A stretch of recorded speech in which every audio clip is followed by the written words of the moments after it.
to our podcast, Teachers Beyond the Chalkboard. So we were just having a very intense conversation before this, and we're like, why didn't we not press play, during that conversation? Yeah, we need to be having the camera rolling when we're not rolling all the time, and then just edit it, just and uncut stuff. Yeah. Uncut. But today we're coming because you guys know we're teachers, and we want to talk about assessments. Yeah. Data. Why do you say data or data? Data. You say data. I say data. You say data. I say data. How do y'all say it? Data. All of it is the data. Data analysis. And it's not going good. It's not going well. Yeah. I've been teaching for 9 years, and I've never seen anything like this. Yeah, guys, the kids are low. The kids are low. Yeah. It's real bad. And we were just talking about teachers are working their butt off. Shout out to teachers. We're really working. We're really teaching. We're really getting into these curriculums. We're working our butts off, planning and extra planning but the data just doesn't reflect it. A lot of teachers are frustrated because they feel like I'm working my butt off. I'm working, but why is my data still low? Why are my kids still in the red? Why are my kids not making progress? And we're so frustrated because it's then they come to us about our data, and it's I'm already doing so much stuff. What more do y'all want me to do? I was just telling Chynell, I be in the meetings and I be like, all right, come for me. I be ready to fight for my kid. Ready to see all the red come up. Red. I be so bad in the meeting. But I get it. I understand. I understand the frustration, but I honestly don't know what is going on because it's so many pockets of why. Starting from the top, the whole education system in New York City needs to be dismantled. First of all, we done. It really does. It needs to have a cleanse, and this is why for certain charter schools are winning. Certain schools. I was looking at the data with a friend of mine of certain schools in Harlem and in the Bronx. Now, those are places where poverty is very, very low, right? But the kids are outperforming the DOE by far. So it's the whole system that needs a revamp. I'm not saying it needs to be demolished, but there needs to be a serious revamp because our kids are not learning. And if the kids aren't learning, and if there's certain reasons why kids have certain disabilities, there needs to be a differentiation in the address of how we're addressing these kids with curriculum, with everything. You cannot, the lumping of everything is what is causing a fail, and every year it keeps going down. Yeah. And no one has answers. Everyone's frustrated. They don't know why, but no one wants to change anything. And this is coming from the top. No, there's no change happening. Lazy. Yeah, it's all these expectations that they can't even meet and they can't even talk to. And it's at this point, it's becoming laughable. Mm-hmm. It's becoming very laughable, and people are not having respect for teachers in the DOE anymore. People are looking at your kids aren't learning. Yeah, and they're pointing a finger. Is it the parents? Is it the teachers? Is it admin? Is it district? Everybody pointing fingers at each other. It's everybody, and like you said, no one is taking the time to actually revamp. And I came from charter school, so they have to prove why they need to still be in business because they're okay, why are we funding y'all if we have regular public school? So we had to prove. So we had to actually really show our data and really work hard. So I feel if we take a little bit of both, New York could be a really good school system. We have to understand, we're one of the biggest school systems. But attacking the teachers is not the issue. It ain't it. Because I saw... Not the frontliners. No! How could you? Not the frontliners. Because I saw, it said on New York Post, it was it was on Facebook, on the UFT's Facebook account, or the DOE Facebook account. And it showed, on the New York Post, it said something about how teachers how much money the schools are getting for each kid. Oh, yeah. Right? Yeah. $37,000, but the kids can't read. So we need to do something with the teachers. The teachers? teachers, the system. It starts before the teachers. Like, who's in charge of the schools? It's not even the principals. They're not in charge of anything. No. The principals are doing what they have to do from the higher up. So it comes from above. There needs to be a big dismantle, because seeing here, especially if you come to work and you're not coming to work just for a check. I mean, we come to work for a check, but you need to live. But when you're year after year, you're seeing it getting worse, and your kids are not reading. I'm watching my kids from 2 years ago walk up to junior high school, and I know that they still reading probably on the second grade, third grade level. Like, my heart is like, it's sad. It's sad. They're growing. They're growing. They look grown. But I know they're not reading on a 7th grade level. They're in 7th grade right now. I know that for sure, because when he left, he was on a 2nd grade level. So it's really sad, and something has to be done. These are the kids who are going to be taking care of us. Girl.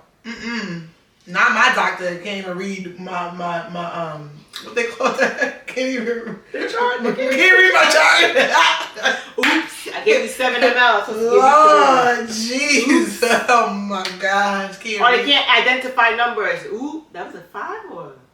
Girl, get my blood pressure all kind of levels. Don't even know my blood pressure. Hey, that's a big joke, but this is what is happening, and it is being passed along. Passed along. So if that's what's happening, and they keep getting passed along, the kids. Yes, they keep getting passed along. It is so sad. So and then it becomes frustrating when you're, like you said, you're in these data meetings and it's all red and they're not moving, and it's what you're doing. What I'm doing. What we doing? Because this is a we problem, not a me problem. Like, what are we going to do? And that's how the discussions need to change. And I just wish that each school was able to do what they wanted for their kids. Yeah.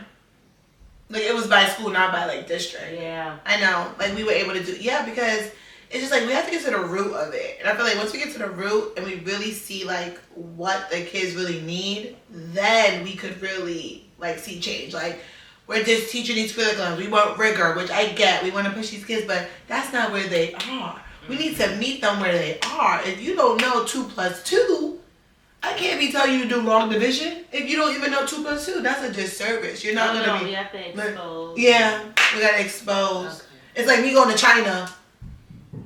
Exposing me. Yeah, you giving me a whole lecture talking about I'm exposing you. Yeah, exposing me to China. I don't know what hello means. Are you talking about exposing me in a big sermon? That's like them dropping us and trying to be like, okay, Briana and Chynell, find your way. And we're looking around like, I'm exposing you. Go this way, go this way, see what you can do. Grapple with it. That's the new word. Grapple with it. Nonsense. You know, drown and what is the word called? You want a little struggle. we need a little educational struggle, but the kids gotta struggle a little bit. Let them struggle. So that's like me struggling and then trying to come back, trying to get some food in China, and I'm like, what? So yeah, it's like we need to meet these kids where they are, and I never agree with the testing. I think they need to be testing them for what we're learning in the class, not giving them outside tests, and the kids are just like, what is this? They've never seen it. It's like a disservice. And like we were talking about, and also giving tests to kids that are like appropriate, like my L's should not be having the same test as my high kids, you know, or looking at them together in one hole. They're not together. Like, I agree with separating it. Like, you can give them the test, but then you're separating it. Or like scaffolding, like giving the low friends the different tests and giving the high friends different tests, and then seeing how they do. I'm not saying don't test the kids. We need it to see what they're learning, but giving them different tests, and then now we're just going to focus on these low friends. We're going to evaluate them as a group. Okay, then we'll evaluate the high friends, like in a group. Not, we're comparing your highest friends to the kids who could barely do anything. Like, that's like not fair. I think we need to separate it, and that's when we can really look at data. Because what do you think is the problem with iReady? Oh God. iReady. I cannot say iReady. I can't. I feel like it's a good program for kids to extra practice reading and writing, but I feel like they make it hard. Like, for instance, why am I seeing my first graders get a problem that says 257 plus 10? Excuse me, ma'am. These kids how to add one-digit numbers. You tell them to be like, what? Because they're trying to go all the way up to see where they fall. But it's like stuff that they never were exposed to. I had one little girl, she's like, I never seen this. Yeah, because we're not learning 3-digit numbers in first grade. Mm-hmm. So they're getting, I think it's too wide of a range. Like, test them what they know. Like, test them, like, what's 10 plus 2? Like, stuff that they could, are capable. Standards that they're within their standards, and then we can assess. But you giving a kid way beyond, like, I seen kids. I think, you know what it is, though? I think what it is that some kids, you might be in first grade, but you could be on a second grade level. Well, if you were in Beverly Hills. No, but I did have a girl in 5th grade that started that in her reading, she was placed on 7th grade. Oh, nice. But if it was only on her level, if it was That's only true. 5th grade standards, then it would have just it would have just kept her there. And we can't always keep them. Yeah, you can't always teach just to the low kids, like the lower kids. Like you have to, because maybe we may only have 2 or 3 enrichment kids, but they need to be pushed as well.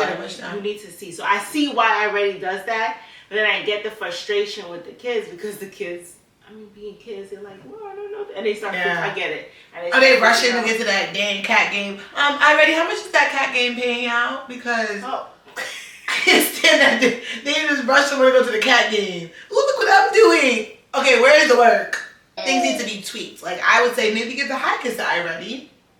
So it does push them. And then maybe give the little friends a different assessment to see just if they're just grasping the foundational skill. Oh, assessments. I'm just not going to give my kids Stop testing.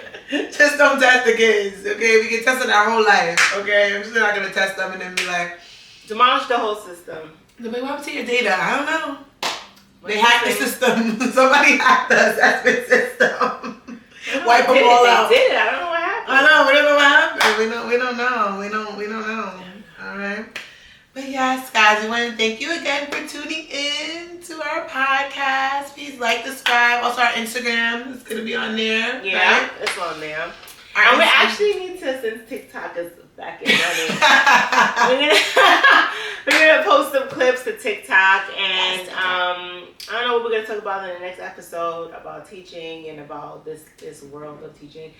It's not always gonna be about the negative stuff,